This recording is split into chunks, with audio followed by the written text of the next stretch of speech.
The world of the Germanic peoples, honor, kin, and the old ways. When most people today hear pagans, they picture wild parties, temples of marble gods, or Roman emperors drowning in decadence. But for the Germanic peoples of pre-Christian Europe, life looked very different. Their world was not one of hedonism or corruption, but of discipline, loyalty, and a fierce sense of honor. Two of our best sources, Tacitus's Germania, written in the 1st century AD, and Vilhelm Grønbech's Culture of the Teutons, a massive study written nearly 2 millennia later, paint a picture of a society built on kinship, courage, and sacred duty. Honor above all. For the Germanic tribes, morality wasn't dictated by written laws or commandments. It was lived through honor. A man's worth was measured not in wealth or possessions, but in the strength of his character, the loyalty he showed to his kin, and his courage in battle. Tacitus tells us, to survive the chief and retreat from battle is lifelong infamy and shame. Grønbech echoes this centuries later. The Teutonic man feared not death, but dishonor, for shame was a wound that ate into the soul of his kin. This sense of honor wasn't a personal matter, it was collective. A man's courage or cowardice, his honesty or betrayal, either enriched or degraded the honor of his entire family.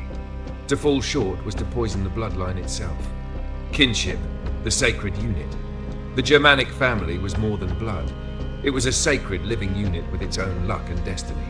Grønbech emphasizes the family was not merely a social unit, but a sacred whole, with a luck and honor of its own. Kinship structured the entire moral and legal world. If a man was slain, his kin had no choice but to act, either through blood revenge or the acceptance of wergild, the man price. To refuse both was an unforgivable breach of honor. Tacitus himself stresses the strength of these bonds, describing the tribes as a distinct race, unmixed by outsiders, where kinship and blood purity reinforced their cultural identity. A people pure and unmixed, unlike any other nation. A people peculiar and only resembling themselves. To the Germanic mind, one did not live as an isolated individual. Each life was woven into the fabric of the family and its fate. The role of women. Unlike in Rome, where women were often dismissed as weak, Germanic women carried deep significance. They embodied the family's honor, carried prophetic authority, and were expected to live lives of loyalty and chastity. Tacitus notes, they even believe that women have something holy and prophetic about them, and so they do not scorn to seek their counsel. Adultery, however, was treated with the utmost severity. No one in Germany laughs at vice, nor do they call it the spirit of the age to corrupt and be corrupted.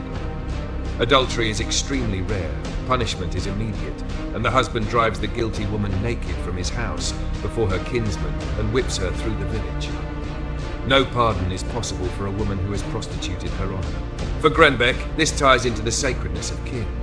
A woman's chastity wasn't just about her, it was about protecting the spiritual honor of the family itself. Her loyalty preserved the luck of the clan, while her betrayal poisoned it. Leadership and society. Germanic society was free and communal, but always bound by honor. Kings were chosen for noble blood, while chieftains earned their position by valor and generosity. Tacitus observed, they choose their kings for noble birth, their leaders for valor. Decisions were taken in popular assemblies where all free men had a voice. But Grønbech shows that real leadership was maintained through generosity and gift-giving. A chief's power wasn't tyranny, but reciprocity. The bond between chief and man was not one of authority, but of honor. The chieftain gave, and the man gave back in loyalty and fame. Wealth was not hoarded, it was displayed through feasts and the giving of weapons, jewelry, and treasure. This was no act of charity. It was the visible proof of a leader's luck and a binding of his men to him in honor. Religion and the sacred world. Germanic religion was not about idols or dogma. It was about living within the sacred reality of the world. Tacitus describes how they worshipped in groves and natural spaces. They deem it inconsistent with the grandeur of celestial beings to confine them within walls or to portray them in any likeness of the human countenance. Grønbech emphasizes that religion was woven into every action. The Teuton felt himself standing in the midst of a world where every act rang through the halls of the gods. The gods themselves were not abstract figures, but personifications of natural forces and human ideals. Odin was wisdom, courage, and consciousness, the deep mind that sacrifices for greater knowledge. Thor was might and thunder, the raw force that defended both gods and men. Tyr embodied justice and the sacredness of oaths, binding society through law and faithfulness.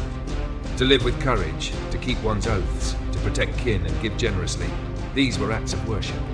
Hospitality and generosity. Hospitality wasn't a nicety, it was a sacred duty. To turn away a guest was considered wickedness. Tacitus wrote, "To turn anyone away from your door would be wicked. Each man receives the guest at his table."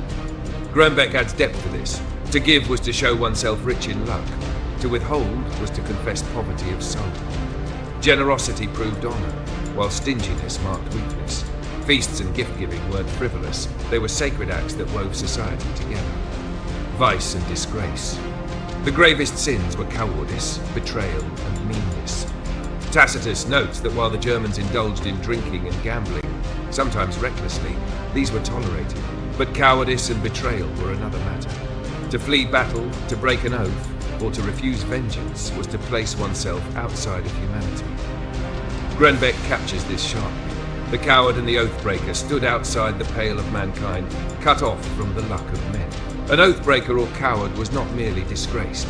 He was spiritually dead, stripped of honor, kinship, and the favor of gods and men alike. A culture of honor. Taken together, Tacitus and Grønbech give us a picture of a people who live not by abstract laws, but by the living reality of honor, kinship, and courage. They were warriors, yes, but also fiercely moral by their own code. Women were respected, hospitality was sacred, and generosity was a mark of greatness. The gods were not remote idols, but living forces of wisdom, might, and justice, ever present in the struggles of daily life. The Germanic world was not decadent, not lawless, not barbaric in the sense that outsiders often claim. It was a culture deeply bound to honor, family, and the sacred duty to live in harmony with both kin and cosmos.